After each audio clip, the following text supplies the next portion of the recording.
Hello guys and welcome to my vlog.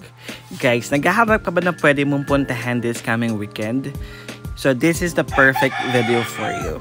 Kung nasa area ka ng Macalelon, Jan Luna, Pitogo, o Nisan, or kaya Gumaka, bakit hindi mo i-try puntahan dito sa tinatawag nilang Playa de Soliao, also known as Puting Buhangin, dito sa Pacatin, Pitogo, Quezon.